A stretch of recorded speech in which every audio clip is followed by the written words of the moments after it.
Bonjour à tous, Camille Dur, EOTV. Je suis ravi de vous retrouver pour une nouvelle interview de champion. Vous voyez qu'on est dans un environnement un peu particulier aujourd'hui, un peu bruyant. Je me trouve ici à la gare de Lyon, à Paris.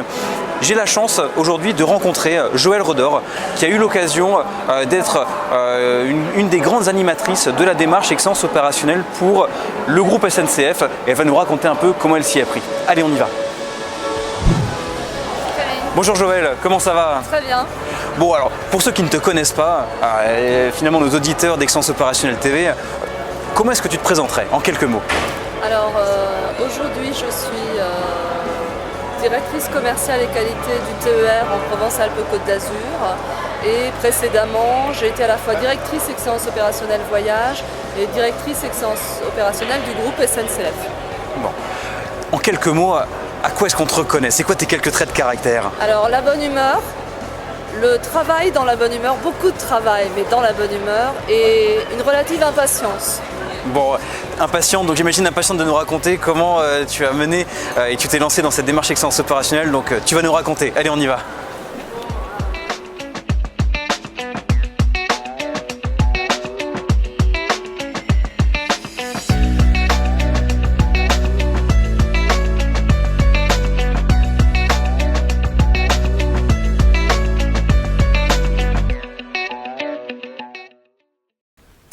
Alors Joëlle, on est ici en fait dans une des salles de pilotage de l'activité de Paris-Gare de Lyon. On va le voir un petit peu ici avec quelques tableaux de management visuel. On pourrait presque dire que tu es un petit peu à l'origine aussi de ce qu'on a là finalement. Si tu devais nous raconter en quelques mots le voyage Excellence Opérationnelle qu'il y a eu à la SNCF, très brièvement, comment tu la raconterais à nos auditeurs de l'Excellence Opérationnelle TV? Alors je dirais qu'il y a eu d'abord un voyage matériel, c'est-à-dire un voyage où les technicentres de maintenance se sont demandé à partir de 2007, sous l'impulsion d'un patron qui venait de l'industrie automobile, comment améliorer les processus en technicente et notamment ce qu'on appelle le temps de traversée, c'est-à-dire le moment entre l'entrée de la rame en technicente et sa sortie. Donc là on était vraiment sur l'approche industrielle finalement. Sur une approche industrielle, très ligne, très processus, traque des gaspillages, etc. Et puis ensuite, moi, j'ai eu l'occasion de travailler à partir de 2012 avec Barbara Dalibar sur l'activité TGV. Et là, on est plutôt rentré un peu sur les DMAIC, donc en mode industriel, au sens où on a lancé la première année 52 DMAIC à partir de douleurs clients identifiées. Et ensuite, on a rééquilibré côté activité TGV. Après avoir fait ces 52 DMAIC, on a rééquilibré pour rentrer plutôt dans la mise en place de standards de management, dont le management visuel et la réunion 5 minutes. Et on a travaillé aussi des sujets comme l'amélioration du traitement des réclamations clients, qui était un gros sujet, où on était à la limite entre du DMAIC et de la transfoline, avec des entités service clientèle qui étaient des entités pas très bien managées, qui avaient beaucoup d'irritants, où les agents avaient beaucoup d'irritants. La deuxième étape qui a consisté, comme on le voit là sur la gare de Paris-Gare de Lyon, à mettre en place des standards de management, elle a été assez rapide. Il y a eu une véritable adhésion des managers assez rapidement. Pourquoi? Parce que c'est relativement sympa. On traite à la fois l'humeur de l'ensemble de l'équipe qui travaille. Mais oui, on voit effectivement, il y a pas mal de petits smileys qui sont affichés. On traite aussi un truc qui dans notre culture cheminote n'est pas du tout naturel, qui sont les succès de la semaine ou du mois ou de la journée. On est quand même dans une culture qu'est-ce qui ne va pas. On a beaucoup de mal à être sur les succès, donc le fait d'avoir irritant succès, ça a été quelque chose d'assez dynamisant pour tout le monde. Le point 5 minutes de commentaires et d'échanges sur les actions à mettre en œuvre à partir de ce management visuel a mis un peu plus de temps à s'installer. Au début, c'était très long, ça durait 1 heure, tout le monde avait envie de s'asseoir. Progressivement, les gens ont à la fois modifié les tableaux pour se dire j'y arrive pas forcément du premier coup, mais en tout cas, petit à petit, je vois bien ce qui est utile. Et on en fait quelque chose de dynamique qui dure maintenant à peu près 20 minutes. et qui permet vraiment d'être orienté sur les 3 actions à mettre en place. Et quel a été le déclencheur justement pour passer de cette première mise en place qui pouvait être longue, un peu laborieuse et qui j'imagine n'a pas été très énergisante pour les équipes.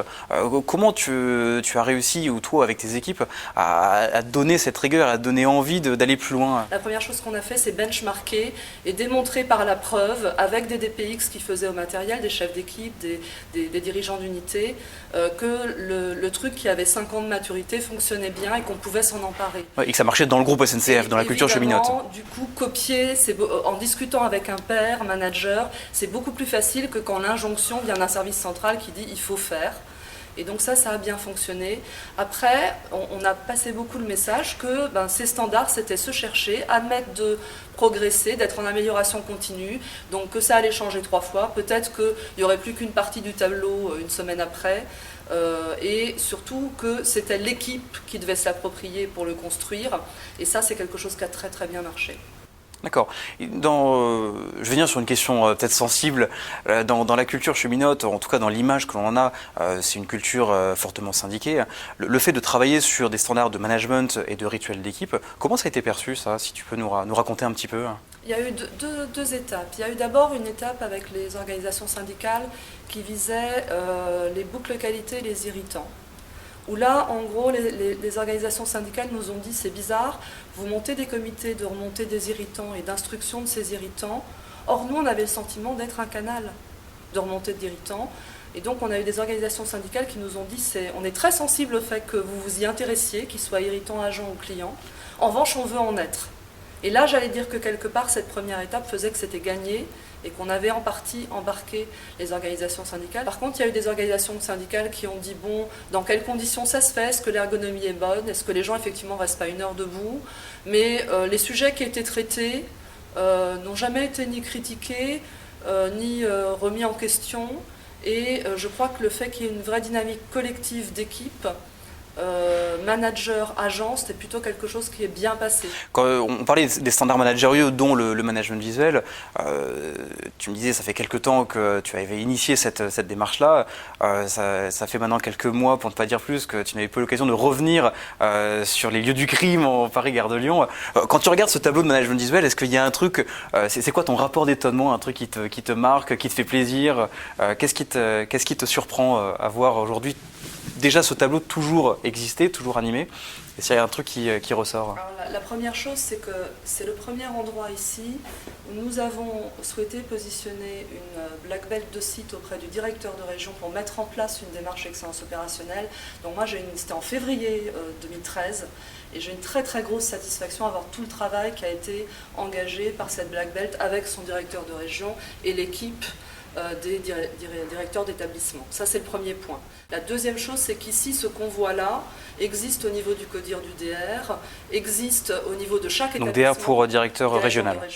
Donc là, on voit ce qui existe pour la gare de Lyon, plus grosse gare de France, et on voit que c'est une pratique qui s'est installée, où les irritants sont présents, comme l'état, l'humeur des managers, et que c'est au même niveau, vous voyez, le niveau, l'humeur des managers, les irritants. Et ouais, on le voit effectivement. Donc ça, je trouve que c'est intéressant. Et puis on voit, je pense, qu'on est dans un bon équilibre entre tableau de bord de pilotage, mais simple, facile à mettre en place, et des logiques plus qualitatives comme celles qu'on vient de citer. Puis point très important qui nous a aidé aussi à ancrer la démarche l'année dernière, c'est que le fait que le président ayant monté une démarche excellence sécurité après l'accident de Brétigny, ait souhaité qu'on démarre les management visuels par le point sécurité, qu'on parle de sécurité ferroviaire ou d'accident du travail, de sûreté du site.